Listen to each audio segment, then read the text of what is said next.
Hai, masih bersama saya Mr. Z Bicara.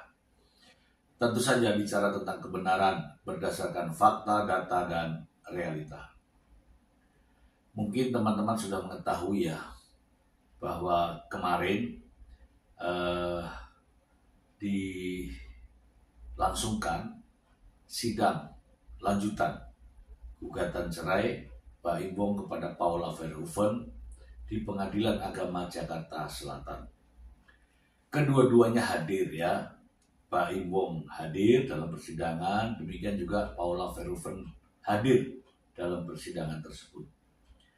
Namun ada yang menarik ketika seseorang ahli mengatakan bahwa adanya dugaan KDRT. Ini di luar nalar saya, ini jauh dari pemikiran kita semua. Tiba-tiba muncul pernyataan yang demikian. Supaya tidak menjadi fitnah teman-teman, karena saya sendiri juga nggak berani ya untuk menyampaikan seperti ini kalau tidak ada sumbernya. Nanti dikira fitnah. Untuk menghindari fitnah ini teman-teman, saya ingin membacakan langsung saja dari sumbernya. Ini dari Kompas.com, dari Kompas teman-teman. Kalau Kompas itu pasti terpercaya. Saksi ahli ungkap dugaan KDRT Mbak Imbong terhadap Paula Verhoeven di video CCTV. Jakarta, Kompas.com. Saksi ahli digital forensik atau ITE IT dalam kasus perceraian Mbak Imbong dan Paula Verhoeven mengungkapkan adanya dugaan tindak kekerasan dalam rumah tangga dari bukti rekaman CCTV. Abimanyu Wahyu Widayat telah memeriksa bukti CCTV yang diberikan Paula Verhoeven. Hasilnya, Abimanyu menilai ada dugaan tindak KDRT yang dilakukan oleh Mbak Imbong. Kalau bahasa telematikanya, kami melihat bahwa itu terjadi suatu kontak kekerasan sampai ada terjadi benturan, ujar Abimanyu saat ditemui di Pengadilan Agama Jakarta Selatan, Rabu 26 Februari 2025. Apakah itu termasuk kriteria KDRT atau bukan? Pakar hukum nantinya menilai. Tetapi kalau di bahasa telematika, kami melihat ada suatu bukti, suatu kontak keras di CCTV tersebut. Tindakan Mbak Imbong dalam bukti video CCTV itu bahkan menyebabkan Paula Verhoeven terpental.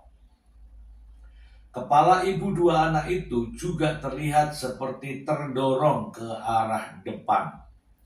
Pihak wanita sampai terpental karena hal tersebut. Lalu juga ada kontak. Jadi yang pria melakukan sesuatu ke kepala wanita. Sehingga dengan pergerakan tangan membuat kepala wanita sampai seperti terdorong ke depan. Di sisi lain, tim kuasa hukum Mbak Imbong Usman Alawara membantah tentang dugaan tindak KDRT terhadap Paula Verhoeven. Tetapi ada hal di dalam video itu yang disangkal oleh Mbak Im sendiri, kata Usman. Mbak Imbong rencananya akan membawa bukti tambahan untuk mematahkan argumen ahli digital forensik terkait dugaan KDRT ini. Tadi Mbak Im sampaikan mau ajukan 2 atau 3 bukti berkaitan dengan keterangan ahli. Usman menambahkan bahwa video bukti rekaman CCTV yang dibawa tidak utuh.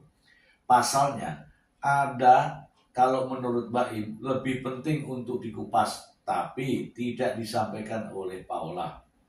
Itu memang dinyatakan ahli bahwa tidak ada memeriksa secara utuh. Sidang cerai Mbak Imbong dan Paula Verhoeven akan dilanjutkan pekan depan atau tanggal 5 Maret 2025. Oke teman-teman, kita akan membahasnya setelah berikut ini.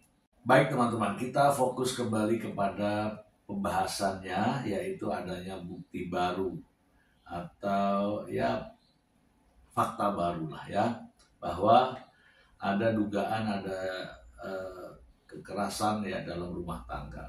Namun itu baru versi ahli ya. Namun jauh sebelumnya teman-teman, jauh sebelum persoalan ini, dugaan yang lebih penting adalah membuktikan ada atau tidaknya perselingkuhan. Ya, ada atau tidaknya perselingkuhan. Adanya Mbak Imbong dan Paula Verhoeven ini ke pengadilan atas atas laporan atau atas gugatan Mbak Imbong kepada Paula Verhoeven. Dasar gugatannya ini adalah Paula Verhoeven melakukan perselingkuhan. Perselingkuhan inilah yang sebenarnya harus dibuktikan, bukan membias kemana-mana ya. Tidak ada urgensinya terkait dengan KDRT, karena itu wilayah pidana. Tetapi gugatan cerai ini wilayah perdata. Dalil yang disuarakan, menjadi dasar gugatan adalah adanya perselingkuhan. Nah, perselingkuhan inilah yang seharusnya menjadi pokok pembahasan. Ada atau tidak. Yakin dan percaya bahwa jika Mbak Imbong bisa membuktikan adanya perselingkuhan, maka hak asuh anak akan diberikan kepada Mbak Imbong. Tetapi jika Mbak Imbong tidak bisa membuktikan adanya perselingkuhan, maka hak asuh anak diberikan kepada Paula Verhoeven. Sudah, tidak usah bias kemana-mana ya. Mengenai KDRT, buktinya sekarang Paula Verhoeven baik-baik saja. Intinya sekarang ini adalah fokus kepada pembuktian dalil perkara, dalil pokok permasalahan, yaitu perselingkuhan ya. Karena begitu muncul KDRT atau ya, KDRT itu ada 4. KDRT itu ada 4 teman-teman ya. Pertama adalah kekerasan fisik, yang kedua adalah kekerasan psikis, yang ketiga adalah kekerasan seksual, dan yang keempat adalah penelantaran dalam rumah tangga. Itu pembahasannya kemana-mana jadinya ya. Isu gugatan cerai ini berawal dari tudingan perselingkuhan, sehingga muncullah gugatan cerai ini. Nah, ini adalah tugas daripada Mbak Imbong. Gak usah membawa bukti-bukti baru terkait hal ini. Tadi disampaikan ya, pengacara katanya si Mbak Im akan menambah 2 atau 3 bukti. Gak penting. Tuduhan perselingkuhan inilah yang harus dibuktikan, supaya tidak kemana-mana. Awalnya ini kan ramai diperbincangkan di berbagai media. Dalam konferensi pers, Mbak Imbong mengatakan ada pengkhianatan. Sang pengacara mengatakan ada pagar makan tanaman. Ramai menjadi konsumsi publik. Intinya adalah Paula Verhoeven selingkuh dengan seorang pria yang bernama Niko Surya. Kalau ini benar terjadi, tidak perlu bias kemana-mana. Hak asuh anak pasti akan jatuh ke Mbak Imbong. Ini rame ini mengenai hak asuh anak. Namun lupa ada perkara pokok yang harus dibuktikan. Iya kan? Perkara pokok ini lebih penting daripada akibatnya. Perceraian ini berakibat pada hak asuh anak, ya kan? kemudian harta gono gini, ya nggak? Tapi membicarakan hak asuh anak, membicarakan harta gono gini, kalau perceraian ini tidak valid, tuduhan perselingkuhannya tidak bisa dibuktikan, ya percuma kita membicarakan hak asuh anak. Ini dulu ya, pembuktian terhadap perselingkuhan. Ini lebih penting. Dan kalau benar adanya perselingkuhan, maka Mbak Ibu nggak perlu nuntut macam-macam. Anak pasti akan jatuh ke Mbak Ibu kalau ada perselingkuhan. Kalau tidak, ya mohon maaf, pastilah hak asuh anak akan jatuh kepada ibunya, karena itu hukum yang mengaturnya.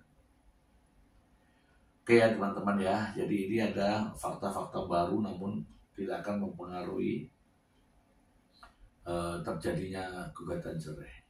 Gugatan cerai ini berawal adanya tudingan perselingkuhan. Kita tidak usah membahas yang lain-lain.